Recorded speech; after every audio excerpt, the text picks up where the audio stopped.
अस्सलामुअलैकुम, खुश आमदीद, भली करे आया जी आया नू वशत के पखैर रागले। नया दिन के साथ मैं हूँ सैयद फैसल करीम। नया दिन है, नई सुबह है और उम्मीद करते हैं कि आपका ये पूरा दिन बहुत अच्छा गुजरेगा। आज कई अहम मौज़ूआत हैं आपके लिए जो हम लेकर आए हैं। फिर जा रहे हैं अहले मोहब्बत के काफ़िले, फिर याद आ रहा है मदीना हुजूर का। दुनिया भर से खुश नसीब आज़मीन हज की सआदत हासिल करने पहुँच रहे हैं। पाकिस्तान से अब तक कितने आज़मीन पहुँच चुके हैं और मज़ीद कितने लोग हज के लिए जाएंगे, इस पर आज हम बात करेंगे। इसके अलावा सिंध में हो रहे बल्दियाती इंतखाबात और इसका बहुत नेगेटिव पहलू भी हमने आपको दिखाया, लेकिन अच्छा पहलू एक ये है कि खैरपुर से गधा गाड़ी चलाने वाली की बेटी ने बतौर आज़ाद उम्मीदवार इलेक्शन जीत लिया है। शो में इस खातून से भी आपकी मुलाकात करवाएंगे। इसके अलावा देरीना मुतालबा बरसों का कराची में बसें, तो शो में आज पीपल्स बस सर्विस इसके आपको सफ़र भी करवाएंगे और बताएंगे कि इस बस में क्या क्या सहूलियात हैं। दरख्त लगाएं। दरख्त मौसमियाती तब्दीलियों को रोकने के लिए ज़रूरी है, लेकिन हमारे यहाँ होता क्या है कि दरख्त लगाए कम जाते हैं, काटे ज़्यादा जाते हैं। ऐसा क्यों होता है? ऐसा कौन कर रहा है? और ऐसा जो कर रहा है इसको कोई देखने वाला है? इस पे आज बात करेंगे। इसके अलावा दुबई में मुकीम पाकिस्तानी कोमेमा नायला कियानी पाकिस्तान में दुनिया के दूसरे बुलंद तरीन पहाड़ K2 की चोटी सर करने के सफ़र पर रवाना हो चुकी हैं। हम उनकी कामयाबी के लिए दुआगो हैं। शो में एक अनोखी शादी के बारे में बताएंगे और ये शादी इंसानों की नहीं है, बर्फीले पहाड़ों की है। अब ये क्या चीज़ है? शो में रहिएगा तो फिर जानिएगा। इसके अलावा कुछ शादी का जिक्र हुआ है तो थोड़ा प्यार का भी जिक्र हो जाए। भारतीय लड़की है और उसने प्यार में सरहद पार करने की कोशिश की। प्यार किया तो डरना क्या। पाकिस्तानी नौजवान की मोहब्बत में गिरफ्तार होने वाली भारत की 24 साल स्कूल टीचर फिर हुआ ऐसे कि कहीं और गिरफ्तार हो गई। पाकिस्तान होने की कोशिश में वाघा बॉर्डर पर इसे गिरफ्तार कर लिया गया। तो फिर इस पर भी बात होगी। और ऐसी दौड़ लगाई कि सबको पीछे छोड़ दिया। पाकिस्तान के नौजवान एथलीट ने पाकिस्तानी परचम सरबुलंद किया। शो में मुलाकात करवाएंगे शजर अब्बास से। और दुनिया का बुलंद तरीन play area, playing field Shandur, यहाँ हो रहा है पोलो फेस्टिवल फाइनली आफ्टर 2 ईयर्स, क्योंकि कोविड की थी पाबंदियाँ। अब ये कब होगा और कौन कौन सी टीम्स इसमें पार्ट ले रही हैं और इस साल नया क्या होगा, इस पे भी होगी बात। और सियासत पे भी बात होगी, मईशत पे भी बात होगी। तो आइए शो का आज आगाज़ करते हैं और सबसे पहले आपको बताते हैं कि मुल्क की ओवरऑल सियासी सिचुएशन और माशी सिचुएशन चल कैसे रही है। सबसे पहले रुख पंजाब का। वज़ीर आला पंजाब के हल्फ के खिलाफ अपीलों पर लाहौर हाई कोर्ट में समाअत आज फिर होगी। अदालत ने एडवोकेट जनरल के पंजाब हुकूमत से हिदायत लेकर पेश होने की हिदायत कर दी है। लाहौर हाई कोर्ट ने सवाल किया कि पोलिंग अगर दोबारा हो तो बहरान से कैसे बचा जा सकता है, जिस पर एडवोकेट जनरल ने जवाब के लिए 1 दिन की मोहलत मांग ली है। अरशद अली की रिपोर्ट। हाई कोर्ट में वज़ीर आला पंजाब हमजा शहबाज के हलफ के खिलाफ तहरीक इंसाफ की अपीलों पर समाअत हुई। अदालत ने PTI के वकील से इस्तफसार किया कि अगर इजलास को 16 अप्रैल की तारीख पर वापस ले जाएं और पोलिंग दोबारा हो तो बहरान से कैसे बचा जा सकता है।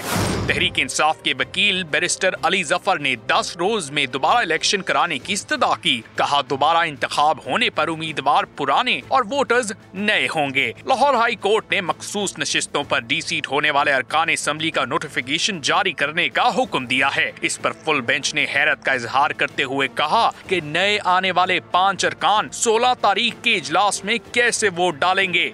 आइन कहता है जब पहले पोल में आपको 186 वोट्स ना मिले तो फिर एक सेकंड पोल होगा और सेकंड पोल उनके दरमियान होगा जो भी प्रेजेंट एंड वोटिंग हैं मेंबर्स MPAs जो हैं प्रोविंशियल असेंबली के, उनमें से जो भी मेजॉरिटी ले जाएगा वो अब चीफ मिनिस्टर बनेगा। समाअत के दौरान एडवोकेट जनरल पंजाब ने वज़ीर आला से हिदायत के लिए 1 रोज की मोहलत मांग ली, जिसे मंजूर करते हुए अदालत ने समाअत कल सुबह 10 बजे तक मुलतवी कर दी। कैमरामैन खावर महमूद के साथ अरशद अली, समा, लाहौर।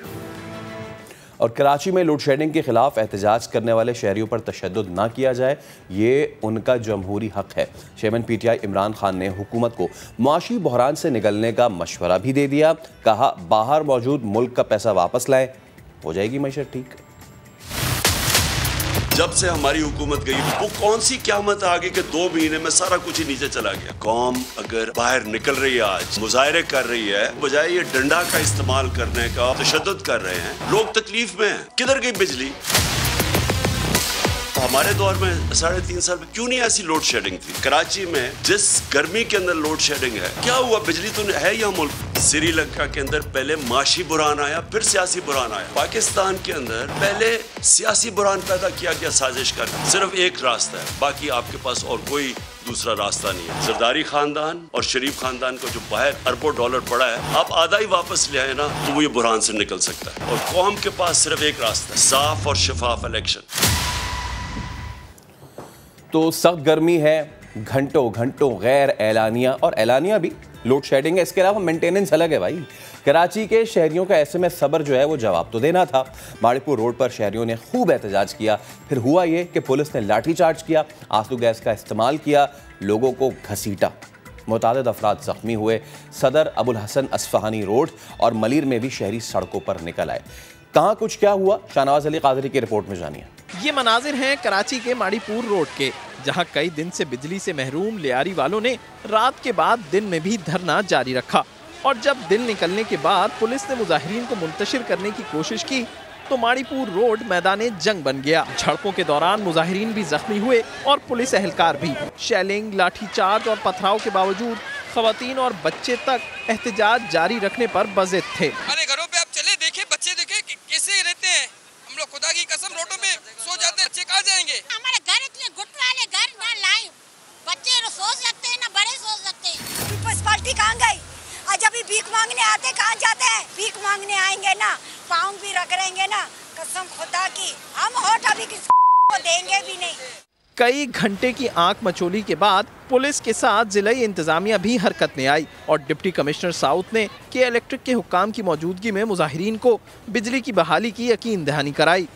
हमने उनको ये कमिटमेंट दी है कि विदिन 24 आवर्स हम के इलेक्ट्रिक के साथ बैठ के पूरा जो लोड शेडिंग का जो स्केड्यूल है उसको रिवाइज करेंगे। उन्होंने इस चीज़ के ऊपर इत्तेफाक किया है और हमने इनको कहा है कि जब तक वो नहीं होती तो आज रात की जो लोड शेडिंग है उसको हम एग्जम्प्ट करते हैं। आज रात इस इलाके में किसी किस्म की लोड शेडिंग नहीं है। इंतजामिया और मुजाहिरीन के मुज़ाकरात में एहतजाज के दौरान मुजाहिरीन का मौक़िफ़ था कि खातून की मौत पुलिस के तशद्दुद की वजह से हुई है। कैमरामैन मोहम्मद कामरान के साथ शाहनवाज अली कादरी, समा, कराची। अब इस सब के बीच वज़ीर आज़म शहबाज शरीफ का कहना है कि IMF से $2 अरब तो मिल जाएंगे, लेकिन असल मंजिल खुद इन्हिसारी है जो कौम की मुआशी और सियासी आज़ादी की ज़मानत है। उनका कहना था कि IMF शराइत का बोझ अवाम को उठाना पड़ेगा।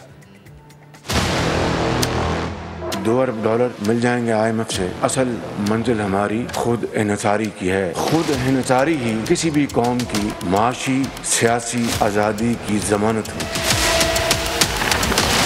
तो कंडीशनैलिटी थी IMF की, जिसका बोझ मुल्क के आम आदमी उठाना। शुक्रगुजार हूँ साहिब सरवत, उन्होंने सुपर टैक्स को सब्र से और शुक्र से उन्होंने उसको कबूल किया है। जो हालिया जो दुनिया में क्राइसिस आया है, एनर्जी पूरी दुनिया में शॉर्ट हो गई, जब मार्केट $3 पे आई और लॉन्ग टर्म $4 या $5 पे हो सकता था, किसी ने सोचा तक नहीं। जुलाई में उम्मीद है अफगानिस्तान से कोयला आना शुरू हो जाएगा। 1 साल में $2 अरब की फॉरेन एक्सचेंज की बचत होगी। पाकिस्तान रुपी में ये ट्रांजेक्शन होगी और वो कोयला ये जो CPEC के प्लांट लगे उनके लिए बिल्कुल मौजू है। यही काम हमारे पिछले कर सकते थे। हम पिछली हुकूमत पर आसानी से डाल देते हैं मलबा और आगे काम करते नहीं। अगली हुकूमत है तो वो पिछली हुकूमत मलबा डालती है। इस हमाम में सब नंगे हैं। रियल एस्टेट इस मुल्क का हिस्सा है। सट्टेबाजी नहीं होनी चाहिए। सुर्ख फीते को किस तरह खत्म करना है, जिसको मैं इंशाल्लाह 1 माह के अंदर खत्म करना चाहता हूँ। परमिट राज को किस तरह खत्म करना है और NOC राज को किस तरह खत्म करना है। अपनी जाती पसंद नापसंद से बालातर होना होगा। मुल्क की तकदीर को बदलने के लिए चंद फैसले ऐसे करने होंगे जिनको मुद्दों तक कोई हुकूमत आए जाए उसमें तब्दीली न कर सके। मुआशी और सियासी सूरत हाल का ऊँट किस करवट बैठ रहा है या नहीं बैठ रहा है, इस सब पे बात करेंगे। सीनियर तजज़ियाकार सीनियर साफ़ी मज़हर अब्बास साहब हमारे साथ मौजूद हैं। मज़हर साहब अस्सलाम वालेकुम, बहुत शुक्रिया नया दिन से गुफ्तगू करने के लिए। वज़ीर आज़म साहब ने ये बातें तो अच्छी की हैं, बाज़ नज़र में ये बातें बहुत अच्छी लग रही हैं कि सुर्ख फीता रेड टैपिज़म ख़त्म करेंगे, फ़ैसले ऐसे करने होंगे कि जिसको हमें कंटिन्यूएशन ऑफ पॉलिसी जो है उसकी तरफ जानी होगी, ये कितने रिलेटेबल हैं, कितने रियलिटी के करीब है मदर साहब? शुक्रिया फैसल, सुबह बखैर। बस भैया बातें सुना करें आप, और यही बातें सुनते आ रहे हैं। मुझे तो इसमें कोई सच्चाई नज़र नहीं आती, मुझे इसमें बिल्कुल भी कोई हकीकत पसंदी नज़र नहीं आती। मुझे शहबाज शरीफ साहब या पिछले हुक्मरान ये बता दें कि अवाम, हर मर्तबा अवाम से क्यों कहा जाता है कि वो बोझ उठाएं? मतलब उनको आपने दिया क्या है जो वो बोझ उठाएं? ना आपने उनको लाइट दी, बिजली दी है, ना आपने उनको पानी, पीने का साफ पानी दिया है, ना उनको आपने पब्लिक ट्रांसपोर्ट दी है। यानी हमें 250 बसें मिली और बहुत अच्छी बसें कराची वालों को, लेकिन कितने सालों में मिली? और जिस शहर की आबादी 3-3.5 करोड़ हो, आप तसव्वुर करें कि अगर ये एक नॉर्मल अंदाज में बसें शहर में आई होती तो आज लोगों को ये फील नहीं हो रहा था। ये बहुत अच्छी बसें हैं, लेकिन सड़कों का क्या हाल है? ये बसें अगर देख के मुझे बहुत खुशी हुई, लेकिन मैं ये सोच रहा था कि अगर ये बसें कोरंगी रोड पर चलेंगी तो कैसे चलेंगी? ये बसें अगर नाज़िमाबाद की रोड पर चलेंगी तो कैसे चलेंगी? तो असल चीज़ ये है कि ये जो ग्राउंड वर्क है, तो कराची में जो कल कुछ हुआ वो एक रद्द-ए-अमल था, और ये रद्द-ए-अमल सख्त होता जाएगा। और ये किसी एक हुकूमत के ख़िलाफ़ नहीं है रद्द-ए-अमल, ये उस निज़ाम के ख़िलाफ़ रद्द-ए-अमल है जो हम लोगों को खुश नहीं दे सक रहा। और यही सवाल जो है वो शहबाज शरीफ से लेके सबको, अब ये लाल फीते वाली बात, जब पहले आप हुक्मरान थे तो आपने कौन सा लाल फीता ख़त्म कर दिया था जो आप 1 महीने में ख़त्म कर देंगे? कितने सालों आपकी हुकूमत रही कि आपने ये लाल फीते ख़त्म कर दिए हों? तो ये सिर्फ इस तरह जब पहले कोई चीज़ कर लें तो फिर बड़े फखरी अंदाज में, और फिर कहने की ज़रूरत नहीं होती, लोग फिर उसे महसूस करना शुरू कर देते कि हाँ ये काम बेहतर हो गया है। तो हमारे यहाँ बातें बहुत होती हैं, काम सिफर है हमारे यहाँ। और सियासी और माशी इस्तेकाम की, अब ये जब बात कर रहे थे कि जी हम वहाँ के पिछली हुकूमत को ब्लेम करते हैं, तो आप क्या कर रहे थे? आप भी तो अभी पिछले 2-2.5 महीने से पिछली हुकूमत को ही ब्लेम कर रहे हैं ना, और पिछली हुकूमत वाले पिछली हुकूमत को ब्लेम कर रहे थे। तो मेरा ख्याल है यहाँ कोई काम एक तो करना नहीं चाहता, दूसरा इतनी ज़्यादा जो है वो मुश्किलात हो गई हैं कि अब किसी से संभल नहीं पा रहा, और वो बोझ उठा के लोगों के, वरना अगर इस मुल्क में जिस तरह टैक्स कलेक्ट होता है, जितना छोटा इस मुल्क का टैक्स नेटवर्क है, उसको बढ़ाने के बजाय आप जो ऑलरेडी टैक्स देने वाले लोग हैं उनके ऊपर मज़ीद टैक्स लगा देते हैं। इसका मतलब है ये आपकी इनकॉम्पिटेंस है। और शौकत तरीन साहब खुद अपने दौर में, मुझे तो याद है 2009 में उन्होंने ये बात की थी कि खुद FBR के अंदर कोई 500 अरब रुपए की करप्शन है। अब आप अपना जो है वो बोझ देख लें कि माशी बोझ कितना है, और सिर्फ एक इदारे के अंदर की करप्शन देख लें। तो ना हमने इदारे बनाए हैं। पाकिस्तान स्टील के बाद आपने कोई हैवी इंडस्ट्री नहीं लगाई, और पाकिस्तान स्टील का हाल देख लें। तो हम एक पाकिस्तान स्टील जो वाकई अगर सही मानों में चल पड़ती तो आपकी मईशत को सहारा देती। एक शहर जिसे आप माशी हब कहते हैं, उस शहर को नहीं बना सके आप, तो इस मुल्क में आप कैसे बेहतर माशी सूरत हाल लाएंगे? ये सब झूठ है जो कहते हैं, ये सब फरेब है जो कहते हैं, ये सब सिर्फ अपनी नाअहली को छुपाने के तौर तरीके हैं। तो मुझे तो नहीं लगता चीज़ें बेहतर सिमत पर जा रही। मदर साहब, ये जो बात है ना कि इससे पीछे वाली ने कि इससे पीछे वाली हुकूमत ने, क्या ये उसी तरह है जिस तरह ठेले पे कोई जाता है और वो कहता है सामने वाले से इतना महंगा क्यों है, तो वो कहता है कि पीछे से महंगा आ रहा है। तो वो हमें आज तक नहीं पता चला ये पीछे से महंगा होता क्या है, ना ही हमें आज तक पता ये चलेगा कि पिछली हुकूमत ये ठीक करेगी कब। मदर साहब, ये अभी बल्दियाती इंतखाबात हुए हैं, अब इसमें MKM जो है इसने तहफ़्फ़ुज़ात उठाए हैं, इलेक्शन कमीशन से भी मिल लिया, वज़ीर-ए-आज़म से भी मिलेंगे। क्या सूरत हाल देख रहे हैं बल्दियाती इंतखाबात की? सर देखिए, वो तो अब जो बल्दियाती इलेक्शन ज़ाहिर है कराची, हैदराबाद और बदीन में सेकंड फेज़ में जो होने जा रहे हैं, या फर्स्ट फेज़ में जो हुए हैं चंद दिन पहले 14 अजला में, सिंध के, तो वो तो उसी निज़ाम के तहत हुए हैं जिस एक्ट को ये तब्दील करने की बात कर रहे थे। तो वो एक्ट के तहत तो ये इलेक्शंस भी आपको करने पड़ेंगे। इसमें ज़ाहिर अब ना डिलिमिटेशन होती हैं। हाँ, आम इंतखाबात के लिए आप ग्राउंड्स बनाएं, जिस तरह कल फ़रूक नसीम भी कह रहे थे, और पिछली हुकूमत का भी ये कमिटमेंट था, और इस हुकूमत के साथ भी ये कमिटमेंट हुआ है कि दिसंबर तक जो है वो मरदमशुमारी की जाए, फिर डिलिमिटेशंस हों, और उसके बाद लेकिन प्रॉब्लम यही होती है कि मरदमशुमारी में भी, डिलिमिटेशंस में भी तहफ़्फ़ुज़ात का इजहार किया जाता है। असल इशू फैसल ये है कि जिस तरह इलेक्शन धांधली की हर मरतबा बात की जाती है, इलेक्शन कमीशन को इतना आपको एम्पावर करना चाहिए, इतना रिसोर्सेज उनके होने चाहिए कि जो स्टाफ है वो उनका अपना हो। होता यह है कि जो भी प्रोविंशियल गवर्नमेंट होती है, जहाँ इलेक्शन हो रहे होते हैं, उनका टीचिंग स्टाफ जो है वो आप लेते हैं, इलेक्शन कमीशन को दिया जाता है, और फिर इल्ज़ाम लगता है कि जी अपने पसंद के ऑफिसर्स ले आते हैं, अपने पसंद के जो है वो एजेंट्स ले आते हैं। तो इलेक्शन कमीशन का पूरा एक स्टाफ का स्ट्रक्चर होना चाहिए, वही पूरा कंप्लीट कंडक्ट जो है इलेक्शन, सिवाय लॉ एंड ऑर्डर के बाकी चीज़ें जो हैं इलेक्शन कमीशन के अपने एम्प्लॉयज़ होने चाहिए। जब वो होंगे तो फिर इलेक्शन कमीशन टोटली जिम्मेदार होगा, वरना यही होता है कि स्कूल टीचर्स के ज़रिए मैनिपुलेशन हो जाती है, और जो मुख्तलिफ डिपार्टमेंट्स से आप लोग लेते हैं, और ज़ाहिर है वो प्रोविंशियल एडमिनिस्ट्रेशन के अंडर होते हैं वो, तो प्रोविंशियल एडमिनिस्ट्रेशन कॉम्प्रोमाइज़ हो जाती है। तो जब तक पूरा तरीका, और क्योंकि हम बेसिक काम नहीं करते, अब कल परसों में हम जो सुन रहे थे धांधलियों का कि जी वोटर लिस्ट में तब्दीली कर दी गई, तो वोटर लिस्ट की तब्दीली का प्रोसेस 4 महीने का होता है। आप जाएं, वोटर लिस्ट में अपना नाम देखें, ये एक वोटर को की भी जिम्मेदारी होती है कि वो देखे कि 2018 में उसका वोट कहाँ कास्ट हुआ था, और अब जो नई फहरिस्त जारी हुई है उसमें उसका नाम है या नहीं है। फिर एतराज़ात फाइल करें। तो पॉलिटिकल पार्टीज और जनरल वोटर्स जो अपनी जिम्मेदारी उन्हें करनी होती है वो नहीं करते अदा, और आखिर में जब इलेक्शन का दिन आता है तो आप कहते हैं कि जी मेरा नाम वोटर लिस्ट में नहीं है। तो आपने क्या वो प्रोसेस पूरा किया था?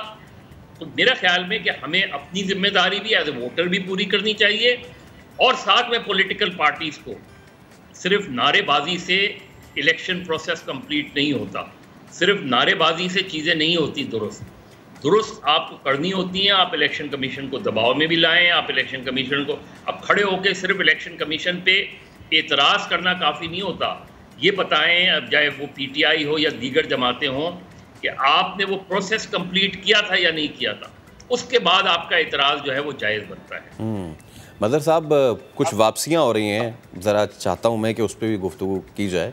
इसहाक डार साहब, कभी लगता था कि नामुमकिन है उनका आना, इतने उनके खिलाफ ये तमाम तर मामलात हो रहे थे, लेकिन अब फाइनली आ रहे हैं वापस। क्या देखते हैं फिर आप? देखिए, ये अगेन मेरे नुक्ते न, वैसे तो उन्हें आना चाहिए, मुकदमात भी फेस करने चाहिए, लेकिन अब अगर आपने एक फ़ैसला करके मिफ्ता इस्माइल साहब को बनाया वज़ीर ख़ज़ाना और ऑल ऑफ अ सडन आप उनको तब्दील कर दें, तो इसका मतलब ये हुआ कि अब तक जो उन्होंने जो भी अनपॉपुलर फ़ैसले किए थे, और जो भी आप खुद उसका दिफा करते रहे, शहबाज शरीफ साहब, दूसरे भी, कि जी सख्त फ़ैसले करने होंगे, वो तो उन्होंने किए ना। तो उनका फॉल्ट कहाँ नज़र आता है? यानी आपके नुक्ते नज़र से, और यकायक एकदम आप एक नए वज़ीर ख़ज़ाना को ले आएंगे तो उससे गैर यकीनी सूरत हाल में मज़ीद इजाफा होगा। तो मेरे ख्याल में, मेरे नुक्ते नज़र से तो ये गलत फ़ैसला होगा। हाँ, अगर वो एज ए सेनेटर काम करते हैं, मिफ्ता इस्माइल के साथ मिल के काम करते हैं तो अलग बात है, लेकिन अगर उन्हें जिसका इम्कान है कि शायद वो वज़ीर ख़ज़ाना बन जाए, नए वज़ीर ख़ज़ाना, तो मेरा ख्याल है ये गलत फ़ैसला होगा। वक्त बताएगा सर कि वो बनते हैं या नहीं बनते। बहुत शुक्रिया मज़हर अब्बास साहब आपका, और अपना सियासी और माशी तज़िया दे रहे थे। आखिर में मिफ्ता साहब की बात हुई है, ब्रेक ले रहे हैं, ब्रेक के उस पर हाजिर होंगे। तो अब तक मिफ्ता इस्माइल ने जो भी अनपॉपुलर या सख्त फैसले लिए हैं वो कितने फ्रूटफुल या अनफ्रूटफुल साबित हुए हैं, इस पर करेंगे बात। रहिए हमारे साथ।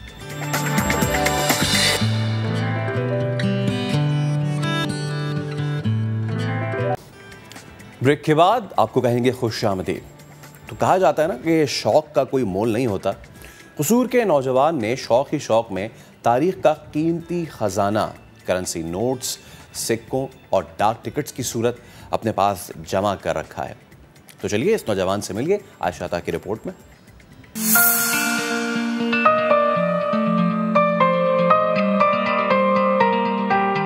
कसूर के नौजवान शकील अहमद का शौक जुनून बन गया। अपनी उम्र के 20 साल करेंसी नोट, सिक्के, डाक टिकट्स और मेडल्स जमा करने में गुजार दिए।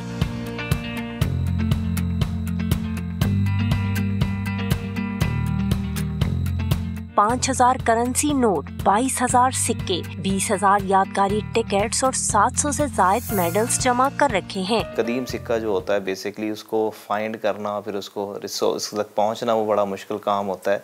और ये क्योंकि हॉबी था, मेरा पैशन था, तो इसलिए बड़े जुनून के साथ जो है मैंने इसको कलेक्ट किया। मुगलिया दौर के सिक्कों से लेकर 500 साल कबल मसीह के सिकंदर आजम के दौर के सिक्के भी इसकी कलेक्शन में मौजूद हैं। मुगल एम्पायर है, तुगलक एम्पायर है, इसी तरह बनो अब्बास, बनो उमवी और रोमन एम्पायर के सिक्के जो है ना वो मेरी कलेक्शन में मौजूद हैं। शकील के पास सोने, चांदी और मुख्तलिफ धातों के हजारों सिक्के मौजूद हैं, जिनमें से कई सिक्के इसकी जाती गैलरी की रौनक बढ़ा रहे हैं। सदियों पुरानी तारीख को कदीम सिक्कों, डाक टिकट्स और करेंसी नोटों की सूरत में महफूज करने वाला ये नौजवान मुस्तकबिल में अपना म्यूजियम बनाने का ख्वाहिशमंद है। कैमरामैन जवाद हिया के साथ आयशा अता, समा, लाहौर। और मौसमियाती तब्दीलियों को रोकने के लिए दुनिया में नए दरख्त लगाए जा रहे हैं। हमारे यहाँ क्या हो रहा है? कोयटा में कदीम और तनावा दरख्तों को काटा जा रहा है और ऊंची ऊंची इमारतें तामीर कर दी गई हैं। पार्क है ये, और पार्क का एक हिस्सा कचरा कुंडी भी बना दिया गया है। इस बदनसीब पार्क की कहानी जानिए नूरुल आरफीन की ज़बानी। दरख्त जिंदगी हैं, लेकिन अब कोयटा के जिंदगी बख्श दरख्त दम तोड़ रहे हैं। इंसान के सबसे मुखलिस दोस्त की बेदरख कटाई से शहर में फिजाई आलूदगी, खुश्क साली, गले और सांस की बीमारियां, फिजा में ऑक्सीजन की कमी और दर्जा हरारत में इजाफे समेत दीगर गंभीर मसाइल जन्म ले रहे हैं। शहर के वस्त में वाक़या सादिक शहीद पार्क, जो कभी कई एकड़ पर मुश्तमिल शहर के सबसे खूबसूरत और पुरफिजा पार्क में हुआ करता था, जहां सैकड़ों शहरी रोजाना चहलकदमी, बच्चे खुशगवार और ताज़ा हवा में खूब तफरी किया करते थे। लेकिन अब माजी के सबसे बड़े पार्क में कदीम और तनावर दरख्तों को काट कर पश्तो एकेडमी, बरावी एकेडमी और कई सरकारी दफातर तामीर कर दिए गए हैं। जिस तरह एक फैमिली पार्क से शहर के अंदर पहले तो है नहीं, एक हमारा प्रिय सादिक शहीद एक ही पार्क है, यहाँ पर उन्होंने बिल्डिंगें वगैरह बना दी है, पार्क का जो है आता है वो उन्होंने कम कर दिया है। अभी अगर हम दुनिया में देखें वो आलूदगी को से कंट्रोल करने के लिए वो पार्क्स वगैरह बनाते हैं ताकि लोगों को भी वहाँ पर फैमिली के साथ आया करे।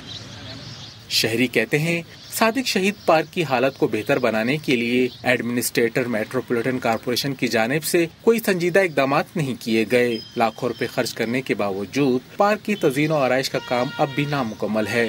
झूले, जंगले और बेंचेस टूट फूट का शिकार हैं। पार्क के दाखिली दरवाजों को भी ज्यादातर वक्त बंद रखा जाता है।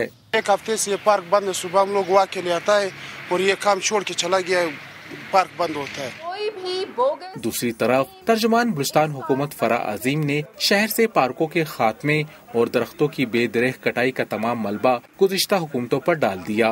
कहती हैं मौजूदा हुकूमत तफरीही और सयाती मकामात की खूबसूरती व बहाली और नए स्पोर्ट्स कम्प्लेक्सेस के क़याम के सिलसिले में जारी इक़दामात में मज़ीद तेज़ी और बेहतरी लाने के लिए पुरअज़्म है।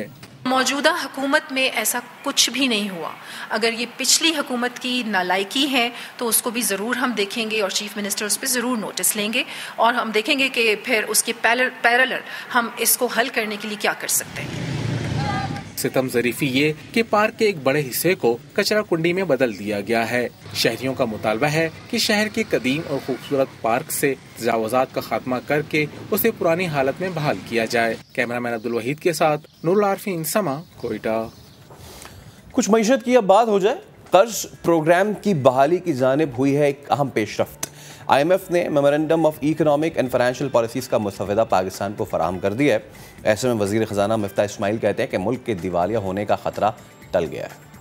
पाकिस्तान दिवालियापन के खतरे से निकल चुका है। पाकिस्तान आउट ऑफ डेंजर है, कोई डिफॉल्ट का अब चांस नहीं है।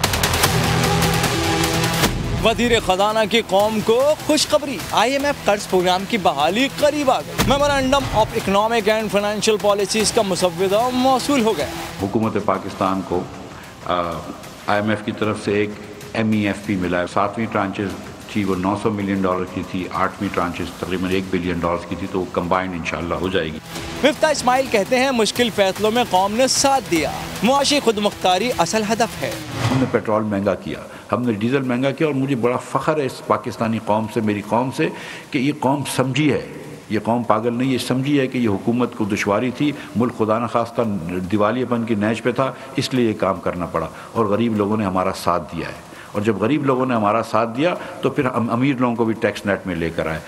जो मुश्किल फ़ैसले करने थे वो किए हैं, और अगर आइंदा भी कोई मुश्किल फ़ैसले करने होंगे तो ज़रूर करेंगे। वज़ीर ख़जाना मिफ्ता इस्माइल ने मजीद कहा कि मईशत के इस्तेहकाम के लिए हर तबके को किरदार अदा करना होगा। बिल्डर्स, कार डीलर्स और फर्नीचर के कारोबार से वाबस्ता अफराद को टैक्स नेट में लाएंगे। फैसले सियासी मफादात से बालातर होकर कर रहे हैं। इस सब पे बात करते हैं। माहिर मईशत खुरम शहजाद हमारे साथ मौजूद हैं। खुरम अस्सलाम वालेकुम, बहुत शुक्रिया नया दिन से गुफ्तगू करने के लिए। उम्मीद है आप खैरियत से होंगे। खुरम, ये मिफ्ता साहब भी कह रहे हैं और वज़ीर आज़म ने भी कहा है कि हम दिवालिया होने से बच गए हैं, अगला हदफ है हमारा मुआशी खुद इन्हिसारी। इतना सादा काम है ये? नहीं जी, बिल्कुल इतना सादा काम नहीं है। खुद इन्हिसारी के लिए आपको बड़े अभी पापड़ और बेलने हैं, और जो ओवर द पीरियड कोई 20, 25, 30 साल से हम जो है वो रिफॉर्म्स नहीं कर रहे कंटिन्यूसली। हम अपनी यंग जनरेशन में उस तरह से इन्वेस्ट नहीं कर रहे, हम एजुकेशन में उस तरह से इन्वेस्ट नहीं कर रहे, हेल्थ केयर में नहीं कर रहे, हम बेसिक्स में उस तरह से इन्वेस्ट नहीं कर रहे, फूड सिक्योरिटी नहीं है हमारे यहाँ, हमारे एग्रीकल्चर बहुत ज़्यादा निगलेक्टेड एरिया है, और हमारे यहाँ टैक्स की जो है वो सही डिस्ट्रीब्यूशन नहीं है कि जिसको टैक्स लगना चाहिए उसको टैक्स उतना नहीं है, जिसको नहीं लगना चाहिए उसको डबल ट्रिपल टैक्स है। तो ये इतना आसान नहीं है, बट ये कि विलिंगनेस होनी चाहिए। अगर विलिंगनेस होगी, एक स्ट्रॉन्ग विल होगी, और उसके बाद जो है अच्छी प्लानिंग होगी, टाइमली जो है वो डिसीजन लिए जाएंगे, वक्त पे जो है वो फैसले किए जाएंगे, तो फिर डेफिनेटली हम उस डायरेक्शन में जा सकते हैं। उसमें भी आपको काफ़ी साल लगेंगे जब तक आप जो है सेल्फ रिलायंस अचीव कर सकते हैं। तो मेरा नहीं ख्याल कि इतना जल्दी हो सकता है, बट आज से स्टार्ट करते हैं तो तकरीबन जो है आपको 10 से 15 साल लग सकते हैं, एटलीस्ट 10 से 15 साल उस प्लानिंग के साथ, उस फोकस के साथ, जब जो आप कहते हैं कि जी हमें सेल्फ रिलायंस की जो है वो ज़रूरत है और हमें करनी है, तो उसमें एक्सपोर्ट्स को आप कैसे बेहतर करेंगे, इन्वेस्टमेंट ह्यूमन कैपिटल में कैसे करेंगे, अपना इंफ्रास्ट्रक्चर दुनिया के साथ कितना कंपेटिटिव कैसे बनाएंगे, ये पूरा ये कोई मुश्किल चीज़ नहीं है। मैं ये नहीं कह रहा कि ये मुश्किल है करना, सिर्फ ये है कि आपकी विल कितनी है, प्लानिंग किस तरह से है, कैसे जो है वो पॉलिटिकल सपोर्ट है उसके पीछे, कितने एम्पावर्ड है डिसीजन लेते हैं। तो ये सब चीज़ें करेंगे तो डेफिनेटली फिर हो सकता है। आपने कहा कि आज से शुरू करेंगे तो तेज़ दौड़ लगा के 10-15 साल लगेंगे हमें इसको खुद इन्हिसारी पे जाने के लिए। अगर मैं आपसे कहूँ कि आप मिफ्ता इस्माइल की जगह आते हैं, वो कौन से 5 हेड्स हैं, 5 हेड्स ऑफ इकॉनमी कि जिनकी पॉलिसी चेंज करना चाहेंगे? मैंने तो अभी आपको 5-6 गिनवाए। नंबर 1 ये कि मैं ह्यूमन कैपिटल में इन्वेस्ट करूंगा, अपना पाकिस्तानी कंपेटिटिव बनाऊंगा, पाकिस्तानी इतना जो है वो अच्छा compete कर सके पूरी दुनिया में कि वो खुद जो है एक्सपोर्ट भी लेकर आएगा, खुद इन्वेस्टमेंट भी लेकर आएगा, अपने लोगों को भी बेहतर करेगा, सोसाइटी को भी बेहतर करेगा। तो पाकिस्तानी सबसे पहले ह्यूमन कैपिटल में इन्वेस्टमेंट है। उसके बाद उसके साथ साथ फूड सिक्योरिटी बहुत इंपॉर्टेंट है। जब आपके पास फूड बेहतर होगा, फूड अच्छा होगा, ना सिर्फ आप अपने आप को जो है वो अपनी जो है पॉपुलेशन को फूड प्रोवाइड कर सकेंगे, बल्कि पूरी दुनिया को एक्सपोर्ट कर सकेंगे। तीसरी चीज़ जो है वो हेल्थ केयर है। चौथी ऑफ कोर्स एजुकेशन है, जो मैंने पहले भी कहा। फिर 5वीं इंफ्रास्ट्रक्चर है। छठी सिक्योरिटी है ओवरऑल। 7वीं जो है आपके ट्रांसपोर्ट और कम्यूट और ये सारी मोबिलिटी है। ये 5-6 एरियाज हैं, लेकिन इसके साथ साथ आपके पास एग्रीकल्चर है, मैन्युफैक्चरिंग है, जिसको आपने अपग्रेड करना है। टेक्नोलॉजी का बहुत बड़ा जो है वो आपको जो है इन्वेस्टमेंट करनी है टेक्नोलॉजी में। वो भी ह्यूमन कैपिटल में करेंगे तो नेचुरली टेक्नोलॉजी में जो है वो बेहतर जो है वो डेवलप हो सकेंगे, मेंटली फिजिकली हर तरह से। तो मेरे ख्याल में ये 5-6 एरियाज हैं जिस पे एक चार्टर ऑफ इकोनॉमी की हम बात करते हैं, कहते हैं कि जी सब एक साथ मिलकर काम करें और इस पे कोई ना छेड़े एक दूसरे को कि जी आप। लेकिन बात वही है कि पॉलिटिक्स तो होती ही इसी पे ही है, पॉलिटिक्स के अलावा तो हो नहीं सकती। तो जो है प्लान ये है कि ये 6-7 एरियाज पे आप लग के काम करें और 10, 15, 20 साल लगाएं और इसको ना छेड़ें। अगर आप नहीं छेड़ेंगे, आप देखेंगे रिजल्ट जो है आपको नजर आना शुरू हो जाएंगे। हमारी कौम इतनी रेजिलेंट है, हमारा कंट्री इतना रेजिलेंट है कि आप जब कोई डिसीजन लेते हैं, उस पर अमल करते हैं, कौम आपके साथ खड़ी हो जाती है। अभी भी जैसे ये कह रहे थे कि जी पेट्रोल प्राइस हमने बढ़ा दिए और कौम समझी है, मेरे ख्याल में कौम समझी तो है, लेकिन अब पेन अपनी जगह पर है, बहुत ज़्यादा पेन है इस वक्त। तो हमारे इशू ये कि हम टैक्सेस जहाँ पे लगाने चाहिए वहाँ नहीं लगाते, जहाँ से खर्चे कम करने चाहिए वहाँ से नहीं करते। ये सब हो सकता था, ऐसा भी हो सकता था कि बड़े सेक्टर्स पे टैक्स एडिशन लगाया है वो ना लगाते और अपने खर्चे कम कर देते। सैलरीड क्लास को जो रिलीफ दिया है वो देते, वो वापस ना लेते और अपने खर्चे कम करते। 600 अरब से जो है गवर्नमेंट चलती है, 600 अरब से फेडरल गवर्नमेंट, तो उसको कम क्यों नहीं किया जा सकता। फिर स्टेट ओन्ड एंटिटीज हैं, 1 खरब रुपया जो है साल का वो लूज करती हैं ऑन एवरेज, तो क्यों नहीं उसको कम किया जा सकता, क्यों नहीं शट डाउन कर देते हम एसओईज, कुछ ऐसी पब्लिक सेक्टर कंपनीज जिनका कोई काम नहीं है, सिर्फ पॉलिटिकल एंगल जो है उनका लेके चल रही होती है गवर्नमेंट्स, कोई भी गवर्नमेंट आए। तो मेरे ख्याल में बहुत सारे काम किए जा सकते हैं, बहुत सारा जो है वो बेहतरी लाई जा सकती है अगर विलिंगनेस हो, प्लानिंग हो, टाइमली जो है डिसीजन लिया जाए। खुर्रम, आपने बात की कि जी आप ऑस्टेरिटी की तरफ जाएं और अपने खर्चे कम कर दें, नॉन डेवलपमेंटल, लेकिन एक और सबसे बड़ा इशू है, समाज को नया दिन इसको रिपोर्ट करता रहा है कि जो खर्चे होते हैं वो किस तरीके से कम किया जाए, वो किस तरीके से कम होते हैं। देखिए, मैंने दो तो बड़ी एग्जांपल आपको दे दी कि 600 अरब से अगर फेडरल गवर्नमेंट खुद रन होती है 600 अरब से, तो 600 अरब को 300 अरब क्यों नहीं किया जा सकता, गवर्नमेंट को छोटा क्यों नहीं किया जा सकता। जो मिनिस्ट्रीज ओवरलैपिंग है प्रोविंसेस के साथ, एजुकेशन मिनिस्ट्री है वो फेडरल में भी है और प्रोविंसेस में भी है, बट इस तरह बहुत सारी मिनिस्ट्रीज हैं। जब आपने 18 अमेंडमेंट्स किया था तो 18 अमेंडमेंट की वजह से आपकी बहुत सारे काम जो है वो प्रोविंसेस के पास आ गए थे। आप प्रोविंसेस को पुश करें परफॉर्म करने के लिए, उनको और मजीद डिवॉल्व करने की बात करें, उनको और मजीद जो है वो नीचे लोकल लेवल पे जो है वो रिसोर्सेज देने की बात करें। तो देखिए, फेडरल गवर्नमेंट अपना काम बिल्कुल कम कर दे, यानी कि काम से मुराद ये नहीं है कि काम यानी कि आउटपुट कम कर दे, बेसिकली अपनी जो बजटिंग है वो इतनी कम कर दे लोगों को जो है वो एफिशिएंट करने के लिए, प्रोडक्टिव करने के लिए, कि आपके यहाँ 300 साढ़े 300 अरब वहाँ से बच सकते हैं। फिर जैसे मैंने एग्जांपल दी पब्लिक सेक्टर एम्प्लॉयज़ की, पब्लिक सेक्टर एम्प्लॉयज़ में आप पेंशन्स बहुत ज़्यादा जो है जाती हैं हमारी, उनकी जो हमारा एक गवर्नमेंट एम्प्लॉई रिटायर होता है उसकी पेंशन उसकी तनख्वाह से ज़्यादा होती है, तो क्यों ना एक सर्टन लेवल डिफाइन कर दिया जाए कि इससे ऊपर पेंशन पे टैक्स लगेगा क्योंकि वो इनकम होती है। उसके अलावा आप सैलरी बढ़ा देते हैं गवर्नमेंट एम्प्लॉयज़ की 15%, 20%, 30%, वो क्यों बढ़ाते हैं? जब तक परफॉर्मेंस ना हो तो हम क्यों बढ़ाते हैं? देखिए, मैं किसी के खिलाफ बात नहीं कर रहा कि जी किसी का इंसेंटिव क्यों आप रोक रहे हैं। बात यह है कि जब प्राइवेट सेक्टर में प्रोडक्टिविटी ड्रिवन होता है, हर चीज़ परफॉर्मेंस ड्रिवन होता है, तो गवर्नमेंट में क्यों नहीं हो सकता? वो तो सबसे बड़ी सर्विस होती है आम लोगों के लिए।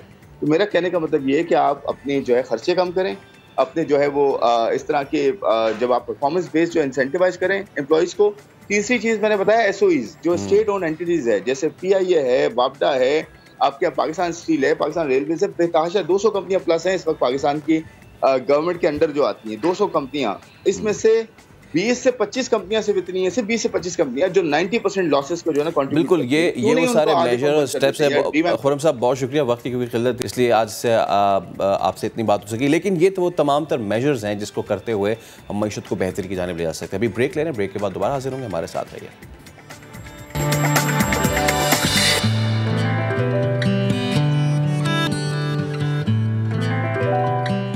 Welcome back. आ रहा है हज का महीना, जा रहे हैं काफले, या खुदा हज पे बुला, आके मैं काबा देखूं। दुनिया भर के खुशनसीब लोग काबे का दीदार करने जा रहे हैं। पाकिस्तान से अब तक 31,000 आज़मीन हज के लिए पहुंच चुके हैं। मज़ीद कितने अफराद ये सआदत हासिल कर सकेंगे, आखिरी फ़्लाइट पाकिस्तान से कब है, इस सब पे बात करने के लिए हमारे साथ मौजूद है डीजी हज ऑपरेशंस अबरार मिर्ज़ा साहब। अबरार साहब, अस्सलाम वालेकुम, बहुत शुक्रिया नया दिन से गुफ्तगू करने के लिए। अब तक माशाल्लाह से हज़ारों आज़मीन पहुंच चुके हैं, मज़ीद कितने जा रहे हैं सर, ये बताइए। इस वक्त तक पाकिस्तान में से टोटल 2 साइड से ना, जो आपका ये बात बिल्कुल ठीक है कि गवर्नमेंट साइड से तकरीबन 31,000 हुज्जाज पहुँच चुके हैं, लेकिन प्राइवेट सेक्टर से भी तकरीबन 25,000 के करीब हुज्जाज पहुँच चुके हैं, विच मीन्स के तकरीबन 58,000 हुज्जाज जो हैं वो ऑलरेडी यहाँ सऊदी अरेबिया में पाकिस्तान से मौजूद हैं, जबकि टोटल हुज्जाज की तादाद जो है वो 82,500 के करीब है। बाकी तकरीबन आप समझ लें कि 34,000 लोगों ने मज़ीद आना है। अच्छा, 24,000 लोग। ठीक है। अच्छा सर, आखिरी फ़्लाइट फिर कब है यहाँ से, ये बताइए। आखिरी फ़्लाइट जो आपका यहाँ का हिसाब से 4 ज़िलहज्जा पाकिस्तान की आखिरी फ़्लाइट आएगी, जो कि जुलाई का 3rd बनेगा। अच्छा, और अबरार साहब कैसे इंतज़ामात हैं, क्योंकि आपको पता है कि इतने सालों से कोरोना के मामलात थे और अब अचानक से जब ये पाबंदियां लिफ्ट हुई हैं तो अब हज के लिए तमाम तर लोग जा रहे हैं, तो क्या इंतज़ामात, कैसे इंतज़ामात हैं? आप 3rd पार्टी फीडबैक भी ज़रूर लीजिएगा। इस दफ़ा हमने पूरी काविश की है कि मार्केट में से जो बेस्ट पॉसिबल रिस्पांस मिल सकता है वो मिले। पहले भी मैं इस पर कई दफ़ा इज़हार कर चुका हूँ कि इसमें हमें मार्केट ने भी हमें फ़ायदा दिया है, बिकॉज डिमांड एंड सप्लाई में इस वक्त it was not a suppliers market, it was a market led by the demand, because demand थोड़ी थी और सप्लाई ज़्यादा थी, तो हमें बहुत ज़्यादा उसमें गैप मिला, जिस एडवांटेज को हमने अच्छी तरह कैपिटलाइज किया है। और आई वुड से कि आफ्टर 11 ईयर्स पाकिस्तानी हुज्जाज जो है वो आराम के करीब भी रह रहे हैं और 3 to 5 स्टार बिल्डिंग्स में रह रहे हैं। इसी तरह खाने का इंतज़ाम भी स्केल की वजह से बहुत बेहतर हो गया और हमारे वेंडर्स बड़ी अच्छी सर्विसेज दे रहे हैं और हमारे जो मावनीन पाकिस्तान से भी आए हुए हैं और यहाँ से भी जो हमने रिक्रूट किए हुए हैं वो पूरी सप्लाई चेन को मॉनिटर करते हैं, यानी कुकिंग से लेके इनपुट मटेरियल से लेके उनके खाना सर्व होने तक वो रेगुलरली मॉनिटर करते हैं, जिसकी वजह से हम बेहतर रिजल्ट देने में कामयाब हो रहे हैं। माशाल्लाह से, ये बड़ी ज़बरदस्त बात है।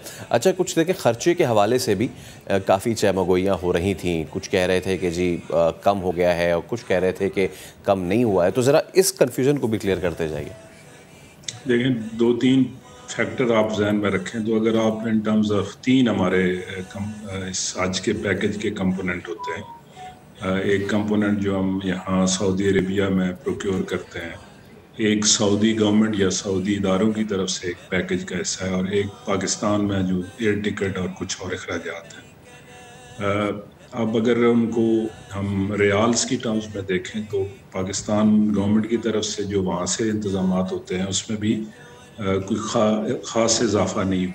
2019 में ये $1000 का टिकट था पाकिस्तान से, और इस दफ़ा भी $1000 का ही टिकट था। जो हम यहाँ इंतज़ामात करते हैं वो 2019 में तकरीबन 5410 रियाल की इंतज़ामात किए थे हमने सऊदी अरेबिया में, जो इस दफ़ा हमने तकरीबन 4560 के करीब किए हैं, यानी हमने उसके अखराजात नीचे किए हैं।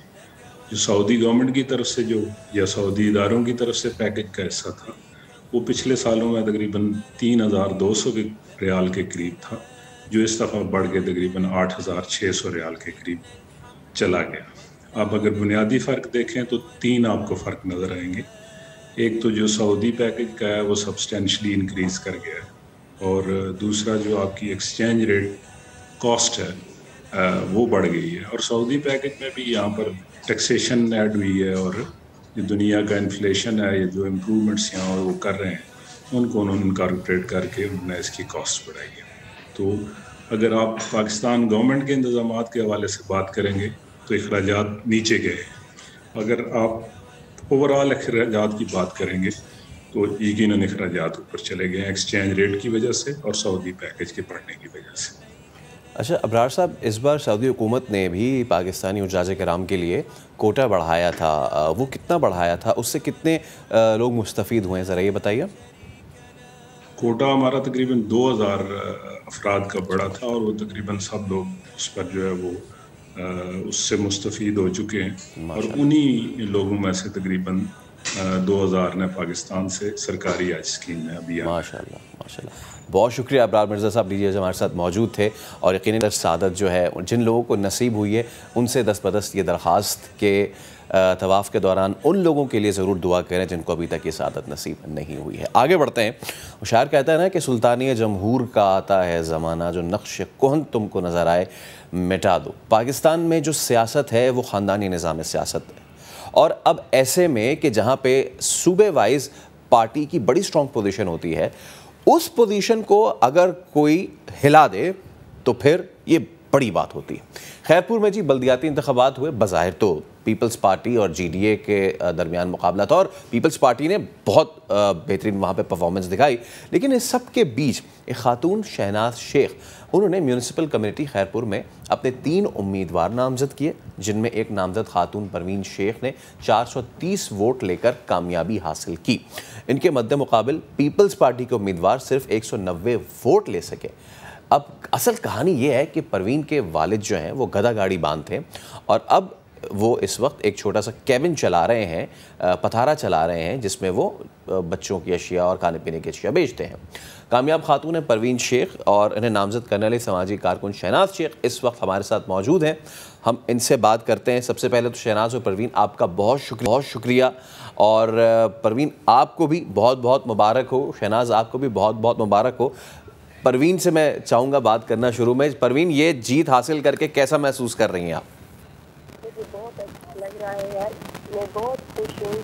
ये अल्लाह पाक का शुक्र है और मेरे भाइयों का, मेरे सर पे सबका हाथ है या ये मेरे भाइयों का करम है माशाल्लाह। अच्छा, और परवीन, क्योंकि आप प्राइमरी पास तो हैं, लेकिन लोगों को ये बताइए कि ये पहली मर्तबा नहीं होगा कि आप कोई लोकल बॉडी पे काम कर रही होंगी, इससे पहले भी आप छोटे मोटे फलाई काम करती रही हैं, ज़रा ये बताइए। जी जी, मैं पहले भी काम करती थी मैडम शहनाज के साथ सोशल वर्कर में 3 साल मैंने काम किया है और मैं पोलियो भी करती थी, घर में भी छोटा बड़ा काम करती रहती थी। अच्छा, मैं चाहूँगा कि ज़रा शहनाज से भी बात करूँ। शहनाज, हमारे यहाँ ख़ानदानी निज़ाम सियासत इतना मजबूत है, तो आपने परवीन को, जिनका कोई पॉलिटिकल बैकग्राउंड नहीं है, जो कि लिटरली गरीब ख़ानदान से ताल्लुक़ रखती हैं, क्यों सपोर्ट किया भाई इन्हें? जी, आपको पता है कि जो हमारी पुरानी पार्टियाँ हैं, जैसे पीपल्स पार्टी है, GDA है, ये सियासी बोलदार औरतों को निगलेक्ट करते हैं, अंडर एस्टिमेट करते हैं, खास करके गरीब औरतों को। अच्छा, हम कोशिश कर रहे हैं कि क्योंकि ये कहानी इतनी अच्छी है और इतनी तगड़ी है कि अगर इसमें कोई टेक्निकल ग्लिच आता है तो हम नहीं चाहते कि ये कहानी जो है ये आप तक ना पहुंचे। हम बात कर रहे हैं खैरपुर की, और खैरपुर की ये परवीन शेख है। परवीन जो है वो इतना दर्द दिल रखती हैं। उन्होंने ये कहा है कि गरीबों की जब वो हालत देखती थी तो दुख होता था, वो सोचती थी कि कैसे इनकी मदद की जाए। और जैसे कि आप सबको पता है, पाकिस्तान में समाजी काम, पाकिस्तान में फलाही काम इतना होता है, लेकिन परवीन ने जो है वो ठाना सियासत के ज़रिए इन लोगों की मदद करने का। परवीन जो है ज़िला खैरपुर के इलाके सलीमाबाद का जो वार्ड है उससे इलेक्शन में 430 इन्होंने वोट लिए हैं। जैसे कि हमने आपको बताया, इन्होंने हराया मजबूत पीपल्स पार्टी को और वहाँ 190 उनका उम्मीदवार वोट ले सका। और यही अच्छी बात है, जमहूरियत इसी का नाम है कि अगर कोई मजदूर किसी सनतकार के ख़िलाफ़ खड़ा होकर जीते तो जमहूरियत की कामयाबी है। और साथ ही साथ हम आपको ये भी बताएं कि जो वालिद हैं इनके, वो गधा गाड़ी बान हैं और अभी वो इस वक्त पथारे पे चीज़ें बेचते हैं। कुछ अगर परवीन के बारे से कुछ और हम आपसे इन्फॉर्मेशन शेयर करें तो परवीन जो है 6 बच्चों की माँ है और परवीन के जो शौहर हैं वो एक वफाकी इदारे में निचली सतह पर मुलाजिम हैं। और परवीन जो है वो ख़ुद उन्होंने प्राइमरी तक तालीम हासिल की है, लेकिन मुकामी सतह पर फलाही कामों में मुंसलिक रही हैं, जैसे कि ये ख़ुद भी बता रही थी कि इससे पहले भी वो इस तरह के काम करती रही हैं। और क्या ही अच्छी बात है कि आप ना सिर्फ ये फलाही काम करें बल्कि सियासत में भी आके और फिर लोगों की बेहतरी के लिए काम करें। तो एक बार फिर शहनाज और परवीन हमारे साथ मौजूद है। अच्छा शहनाज, मुझे ये बताइए, जैसे कि आप बता रही थी कि आपने इन समेत और लोगों को नामजद किया, पीपल्स पार्टी, GDA, मजबूत पार्टियों के ख़िलाफ़ ऐसे उम्मीदवारों को खड़ा करने से पहले कुछ डर नहीं लगा आपको? डरने की क्या बात है, हम मेहनत कर रहे थे, स्ट्रगल कर रहे थे आवाम के लिए, क्योंकि आवाम बहुत परेशान है। ये जो बड़ी बड़ी पार्टियां हैं, ये जो बड़े बड़े नारे लगाते हैं, जमहूरियत की बातें करते हैं, हालांकि मैं तो ये समझती हूँ कि पीपल्स पार्टी एक बहुत ही बड़ी डिक्टेटर पार्टी है जो गरीबों की कोई भी मदद सपोर्ट नहीं करती, उनसे हमेशा वोट लेकर जाती है मगर मुल्क उनको देखती नहीं। तो 50 साल से ये लोग भोग रहे हैं, उनके मसले जो बुनियादी मसले हैं वो हल नहीं हो रहे थे। तो हमारा इन गरीबों के साथ रहा है और रहेगा, क्योंकि हमारा मकसद है कि हम गरीबों की जितना हो सके मदद करें, उनके बुनियादी मसले जो हैं वो हल हो सके। न पानी पीने के लिए है, न बिजली है, न गैस है, न तालीम है, न सेहत है। ये गरीब लोग कहाँ जाए? वोट तो देते हैं मगर इनका मसला कोई भी हल करने के लिए इनके पास नहीं आता। जो कौंसलर जीत के जाता है तो वो जो तरक्याती फंड होता है वो सियासी वोटर खा जाते हैं, जो कौंसलरों की जो व्यय होती है वो भी खा जाते हैं।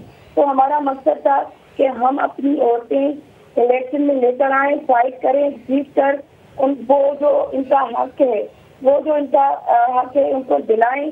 फाइट करेंगे, हम स्ट्रगल करेंगे, हम देखेंगे वहाँ पे जाकर अगर हमें हक नहीं मिलेगा, जो गांव का, जो मोहल्लों का, जो उनका हक है गरीबों का, उनको दिला कर रहेंगे। क्योंकि ये जो सियासी वोटार है इनका बिल्कुल परवीन, ये आपने बहुत अच्छी बात की। अच्छा मैं सॉरी शहनाज, आप बात कर रही थी, मैं परवीन से अगर बात करना चाहूँ। परवीन, ये जो आपका इलाका है सलीमाबाद, इसका जिस वार्ड से आपने कामयाबी हासिल की है, बेसिक मसला इधर है क्या, जरा ये तो बताइए। यहाँ के मसले बहुत ज्यादा हैं। पहले तो जो खास मकसद है वो है पानी का, बिजली का, और जो ये सफाई वगैरह का काम, ये बिल्कुल नहीं हो रहा। पहले मैं ये काम इंशाअल्लाह करूँगी। अच्छा, ये तो बेसिक नेसेसिटीज आपने बात कर दी। अच्छा, इधर तालीम की क्या सूरत हाल है परवीन? तालीम बिल्कुल नहीं है। बच्चे बेचारे ऐसे गली गली में घूमते हैं, उनकी कोई भी, उनके वालिदैन में भी कोई शऊर नहीं है। ना वरी जो चेयरमैन है या कोई सियासी बहुत उनकी हेल्प करते हैं स्कूलों में, या जो सरकारी टीचर्स है वो भी बच्चों को आने तक नहीं देते। तो इसलिए अल्लाह पाक मदद करेगा और हम बच्चों की तालीम पे भी खास ध्यान देंगे। क्योंकि ये जो सियासी वोटारों के रखे हुए टीचर्स हैं वो भी जाते हैं, वो स्कूल में आते नहीं है, खाली बिल्डिंगें पड़ी है, ना कोई फर्नीचर है, ना वहाँ पे कोई सहूलत है कि जो गरीब बच्चे जाएं और वहाँ पे तालीम हासिल कर सकें। तो बहुत फुकदान है यहाँ पर, बहुत गरीब लोग परेशान हैं, उनके बच्चों का मुस्तकबिल दाव पे लगा हुआ है। क्योंकि 50 साल से पीपल्स पार्टी यहाँ पर इजारादारी कर रही है, यहाँ पर मसलों का ढेर लगा हुआ है। उनको हल करने के लिए हम मिल बैठ कर स्ट्रगल करेंगे, अल्लाह मदद करेगा। अच्छा परवीन, ये मैं आपसे दोनों से पूछना चाहता हूँ, पहले आप बताइए फिर शहनाज इसका जवाब दीजिएगा कि ये तो खैरपुर है, ये तो साईं कायम अली शाह का इतना स्ट्रॉन्ग हल्का है, उनकी बेटी नफीसा शाह है, उनका इतना स्ट्रॉन्ग हल्का है, इन लोगों ने कोई इस तरफ तवज्जो नहीं दी, कोई काम नहीं कराया जो बेसिक सफाई है, तालीम है? नहीं, उन्होंने कोई तवज्जो नहीं दी। कभी आकर देखा नहीं कि गरीब कैसे जी रहे हैं, इनके बच्चों का क्या हाल है, कोई तवज्जो नहीं है। अगर हम आए हैं तो क्या किसी बात पे आए हैं? ज़ाहिर कोई मजबूरी है, कोई दुख है तो हम आए ना, बारी तकलीफें सह कर आखिर हमने फैसला किया कि हम खुद आए और अपने माहौल का, अपने गाँव का ख्याल रखें, हिम्मत करें और अपनी भी हिम्मत बढ़ाएं और अपने भाइयों की भी हिम्मत बढ़ाएं। और शुक्र अल्लाह का, मेरे भाई भी मेरे साथ हैं और उन्होंने भी हिम्मत करके हमारे साथ इकट्ठे खड़े हैं। आप देखेंगे तो यहाँ पर बेरोजगारी इतनी बढ़ गई है, गुर्बत इतनी बढ़ गई है तो लोग अपने बच्चे बेचने पर मजबूर हो रहे हैं, खुदकशियाँ कर रही हैं। यहाँ पर मंशियात फरोशी खुलेआम होती है, यहाँ पर ब्याज के अड्डे खुलेआम चला रहे होते हैं, यहाँ पर कानून है नहीं, जंगल का कानून है। गरीब लोग कहाँ जाए, एक टाइम खाना नहीं खा सकते, इतनी महंगाई बढ़ गई है। ये लोग इनको देख कर बेजार हो गए हैं और ये चाहते हैं कि हमारे इलाकों में इनकलाब आए, तब्दीली आए, ताकि यहाँ पर कुछ तो बहाली आ सके। क्यों भला क्यों? इन्होंने कोई ठीका तो नहीं ले रखा ना कि पीपल्स पार्टी को वोट करे, और वोट भी करे तो उसके बाद ये परेशानी वाली जिंदगी गुजारे। इनके बच्चे परेशान, इनके यहाँ पर पानी जो है उसमें टैंक क्यों है, यहाँ पर साफ पानी नहीं मिलता। अच्छा परवीन, मैं आपसे ये पूछूंगा, ऐसा भी होता है ना कि जब कामयाब हो जाते हैं तो कामयाब घोड़े पर मजीद जो है पैसे लगाए जाते हैं, ऐसा तो नहीं होगा कि कोई पार्टी आपको आए बोलेगी जी आप कामयाब हो गए हैं, अब आप हमारे साथ शामिल हो जाएं, हम आपको मजीद रिसोर्सेज देंगे, हम आपको मजीद पैसा देंगे, या फिर ऐसा भी होता है कि वो प्रेशर डालते हैं कि जी आप आ जाए, हमारे साथ आ जाए, ऐसा तो नहीं होगा? जी, प्रेशर तो डाल रहे हैं अभी भी, और बहुत सारी कोशिशें कर रहे हैं, हमें खरीदने की कोशिशें कर रहे हैं और हमें दावत दे रहे हैं, लेकिन हमारा ये मंसूबा है और हमारा फैसला है कि हम आज़ादी रहेंगे, किसी पार्टी में नहीं आएंगे। शुरू दिन से ये जो सियासी पार्टियां हैं, इन्होंने खरीदने की बहुत कोशिश की है, इन्होंने झुकाने की बहुत कोशिश की है, हर तरह से हरास किया, हर तरफ से धमकियां दिलाई, मगर हम डटे रहे, न बिके न बिके, इंशाल्लाह आगे भी इसी तरह से डटे रहेंगे। अच्छा, और परवीन मुझे ये बताएं, आपके वालिद जो पहले गधा गाड़ी चलाते थे, अभी छोटा सा उनका केबिन है, आपकी जीत से वो कितने खुश हैं? वो बहुत खुश हैं। तो उनको तो यकीन नहीं आ रहा कि मेरी बेटी इतनी कामयाब हो गई है, और अल्लाह का शुक्र है। अब तो मेरा अबू बहुत खुश है, मेरे साथ, मेरे अबू के साथ पूरा खानदान पूरा बहुत खुश है, सारे गरीब बहुत खुश है। जैसे उनके आगे इनकलाब आ गया है, उनकी तो जैसे ईद हो गई है। ये शुरुआत है इनकलाब की। इंशाल्लाह हमारा जो मकसद है, दूसरे वार्डों पे भी हम कोशिश करेंगे कि अपनी बहादुर बेटियां खड़ी करें और आवाम की खिदमत करें, आवाम की खिदमत करें, और इस तरीके से लोग मज़ीद आगे आने चाहिए। बहुत शुक्रिया आपका परवीन, हमारे साथ आप मौजूद थी, शहनाज हमारे साथ मौजूद थी। तो वही कहते हैं ना कि बस नाम रहेगा अल्लाह का, और उठेगा न लक का नारा, जो मैं भी हूँ तुम भी हो, राज करेगी खल्क़े खुदा, जो मैं भी हूँ और तुम भी हो। आगे बढ़ते हैं। दुनिया का बुलंद तरीन ग्राउंड शंदूर, यहाँ पे हो रहा है पोलो फेस्टिवल। खैबर पख्तूनख्वा हुकूमत ने तारीखों का कर दिया है ऐलान। शंदूर पोलो फेस्टिवल 1 जुलाई से 3 जुलाई को मुनाकिद होगा। और होता क्या है यहाँ पे, बज़ाहिर इंडिया वर्सेस पाकिस्तान होता है। जब चित्राल और गिलगित से जो टीम्स आती हैं ना, तो घमसान का रन पड़ता है। याद रहे, ये जो आप मनाज़िर भी देख रहे हैं, ये कोरोना के बाइस 2 साल तक यहाँ पे ये मेला नहीं सच पा रहा था, ये पोलो फेस्टिवल मुनक़िद नहीं हो पा रहा था। लेकिन अब हो गई हैं तमाम तर तैयारियां मुकम्मल। तो हमारे साथ गुफ्तगू करने के लिए मौजूद हैं director Khyber Pakhtunkhwa culture and tourism authority Yusuf Ali साहब। यूसुफ साहब अस्सलाम वालेकुम, बहुत शुक्रिया समा से गुफ्तगू करने के लिए। एक तो मेरे पर्सनली आपको बहुत मुबारक कि 2 साल के कोरोना स्टॉपेज के बाद अब ये चीज़ होने जा रही है, तो तैयारियों में खलल तो नहीं डाली है इस कोरोना ने? अस्सलाम वालेकुम फैसल भाई, ठीक ठाक अल्हम्दुलिल्लाह, बहुत शुक्रिया समा ने टाइम दिया। जैसा आपने अपने इंट्रो में बताया कि ये सबसे बहुत ऊंचा मुकाम है पाकिस्तान में, तकरीबन 12,000 फुट की बुलंदी पे ये ग्राउंड है, शंदूर पोलो ग्राउंड। और ये मैं भी बताता चलूँ नाज़रीन के लिए कि ये शंदूर पोलो फेस्टिवल जो है, ये तकरीबन 1936-37 से ये मुनक़िद होती आ रही है। तो इस बार चूँकि 2-2.5 साल का गैप आया है कोविड की वजह से, आपको पता है हालात ऐसे थे कि जिसमें ये इवेंट्स मुनक़िद नहीं हो पा रहे थे। अल्हम्दुलिल्लाह इस दफ़ा कल्चर टूरिज्म अथॉरिटी ने बाकायदा तैयारियाँ बहुत ज़ोर शोर से तैयारियाँ की हैं, और इसमें जो भी ऑन ग्राउंड और यहाँ से पेशावर से जितनी भी प्रोविंशियल गवर्नमेंट की और डिपार्टमेंट्स की हमारी कोऑर्डिनेशन है, वो सारी कंप्लीट है। अल्हम्दुलिल्लाह अब मूव ऑन हो चुकी हैं, और मैं खुद भी रास्ते पे हूँ, अभी रोड पे हूँ, कल की तरफ जा रहे हैं। तो उम्मीद है इंशाल्लाह इस दफ़ा ये इवेंट बहुत ही ज़बरदस्त होगा, क्योंकि लोग भी थोड़े से कोविड की वजह से और दूसरे रूटीन्स की वजह से बहुत ज़्यादा थक चुके हैं। तो होपफुल इंशाल्लाह एंजॉय करेंगे इस दफ़ा। बिल्कुल, और उम्मीद तो ये थी कि काश हम भी वहाँ पर थे। लेकिन अच्छा, मैं आपसे ये पूछना चाहूँगा यूसुफ भाई कि प्रेपरेशन जो हैं वो किस मराइल में दाखिल हो चुकी, क्योंकि अब एक आधा दिन ही रह गया है, और टीम्स वहाँ पे ऑब्वियसली जो प्रैक्टिस करने वाले थे बुनी से, चित्राल से, वो तो, और इधर गिलगित से भी तो पहले पहुँच गए थे। कौन कौन मेहमान खुसूसी होगा, कौन क्या क्या हम देखेंगे इस बार?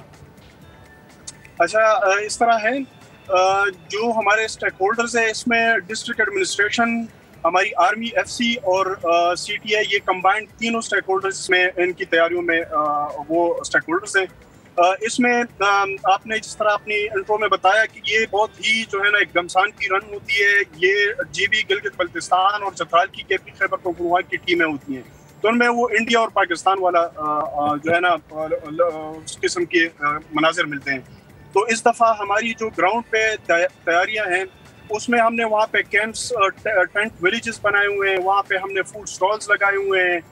सयाहों के लिए हमने जितने भी जो सहूलियात फैसिलिटीज़ होती हैं वो सारी हमने ग्राउंड पे अवेलेबल कर दी है। इसमें हमने वहाँ पे, चूँकि ये जगह इस तरह है कि यहाँ पे आबादी नहीं है, और वहाँ पे आपने टेंट विलेजेस ही बना के आपने उनको फैसिलिटीज़ देनी होती है। उसमें वॉशरूम्स हो गया, पानी हो गया, फूड हो गया, और बहुत सी ऐसी चीज़ें हैं जो कि सयाहों की कन्वीनियंस के लिए हमने अनग्राउंड रखी हुई हैं। तो उम्मीद है इंशाल्लाह इस दफ़ा पिछले जो इवेंट्स होते रहे, इस दफ़ा उससे थोड़ा सा बेहतर होगा।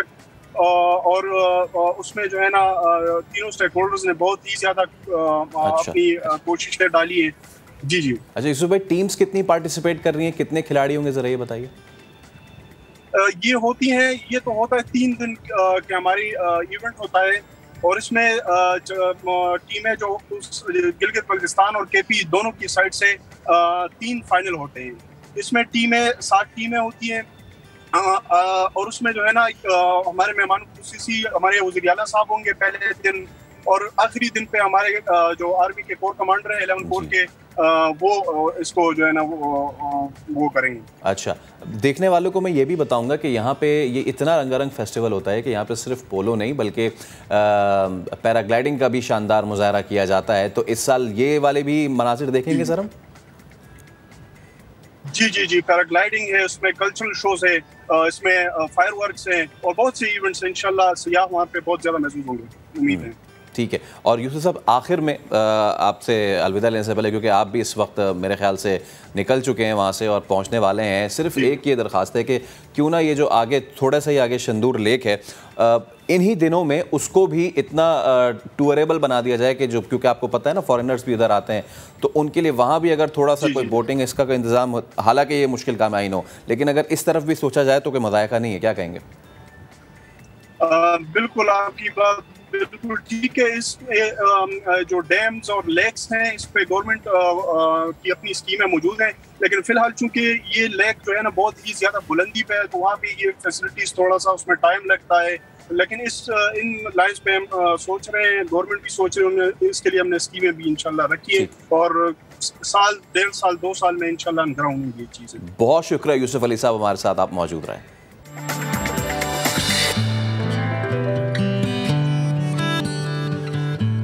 वेलकम बैक टू नया दिन। अच्छा, ग्लेशियर्स के बारे में हमारा आप क्या जानते हैं? इतना ही ना कि ये बर्फ़ का एक पहाड़ होता है, वाटर सोर्स होती है, लेकिन शायद ये बहुत कम लोग जानते होंगे कि ग्लेशियर्स मुज़क्कर और मुअन्नस भी होते हैं। इनकी शादी भी होती है, लेकिन क्यों और कैसे, ये सब हम आपको दिखा रहे हैं आबिद अली की रिपोर्ट में। सूखे पहाड़ों में सरसब्ज गांव, जिसके सैकड़ों फुट नीचे साफ शफाफ पानी बह रहा है, और ये पानी इस गांव तक नहीं पहुंच सकता। इस गांव में पानी लाने के लिए ग्लेशियर्स की शादी होने जा रही है। ग्लेशियर्स की शादी करवाने के लिए भी किसी खास शख्स का इंतखाब होता है, जो न सिर्फ नेक हो बल्कि कुंवारा होना भी लाजमी शर्त है। क्योंकि ये एक कुदरती अमल है, और कुदरत के साथ जो ना एक गुनाहगार और एक नापाक टाइप के जो ना वो आदमी की ज़रूरत नहीं होती, बल्कि वहाँ पे साफ़ सुथरा ईमानदार नेक लोगों की ज़रूरत होती है।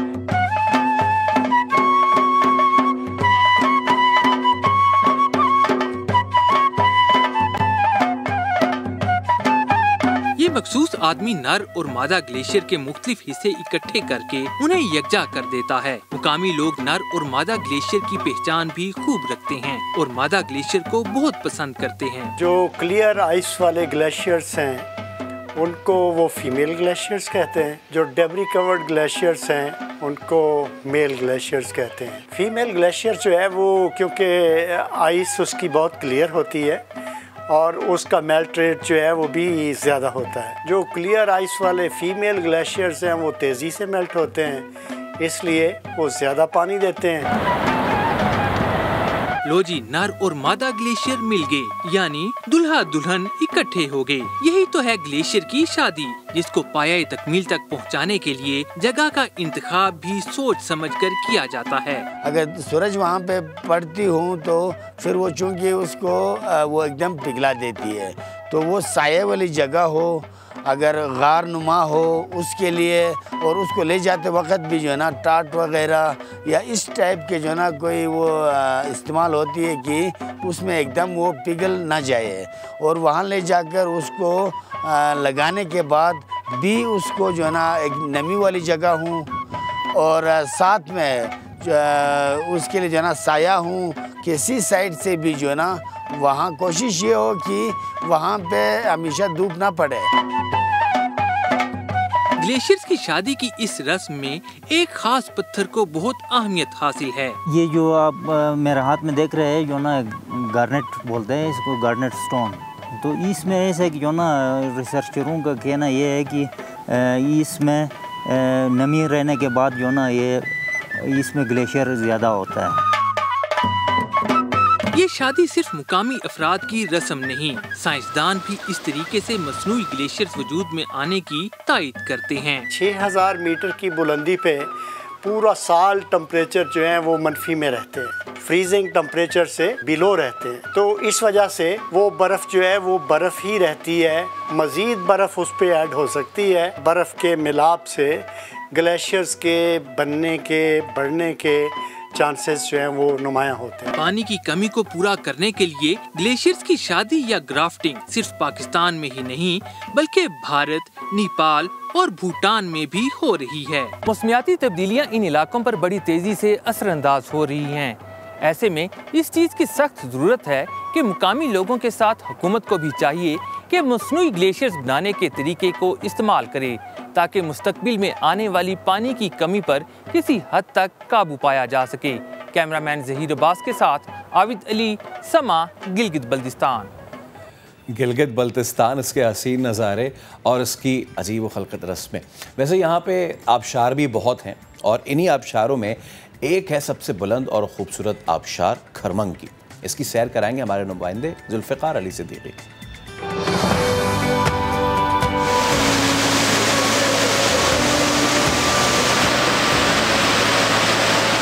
स्कर्दू के ज़िला खुरमंग में वाक़े मंठोका आबशार, जो कुदरत की खूबसूरती और पाकिस्तान की सबसे बुलंद आबशार कहलाती है।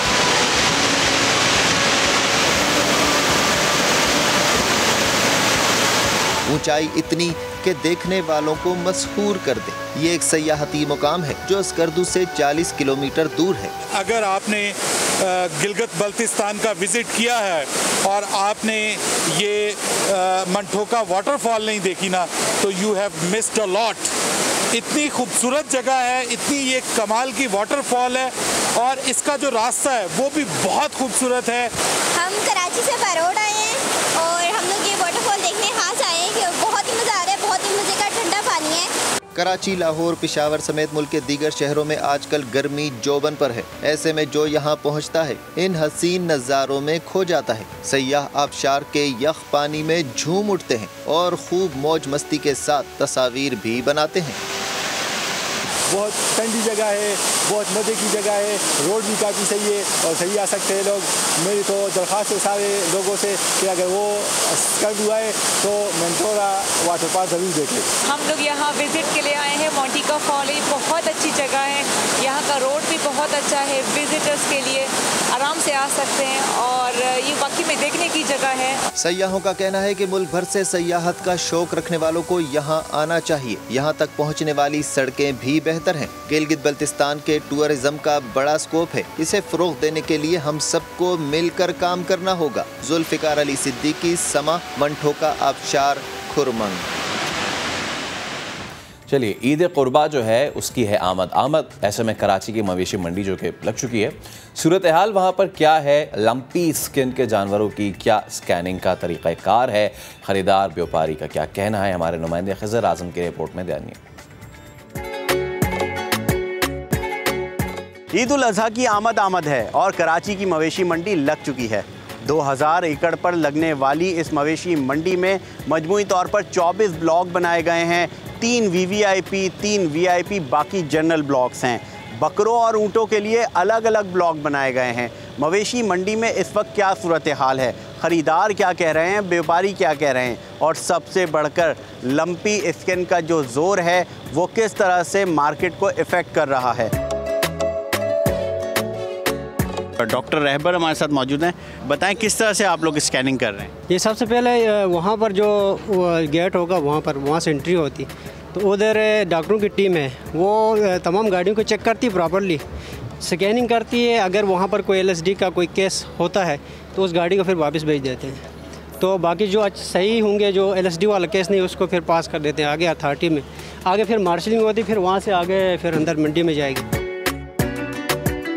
दिन के औकात में हमें ख़रीदार बहुत कम दिखाई दे रहे हैं, मगर कुछ ख़रीदार हमें यहाँ पे मिले हैं, उनसे बात करते हैं। अस्सलाम वालेकुम। वालेकुम अस्सलाम। जी, कब से आए हुए हैं आप लोग? 1-1.5 घंटा हो गया तकरीबन। अच्छा, तो क्या हालात हैं?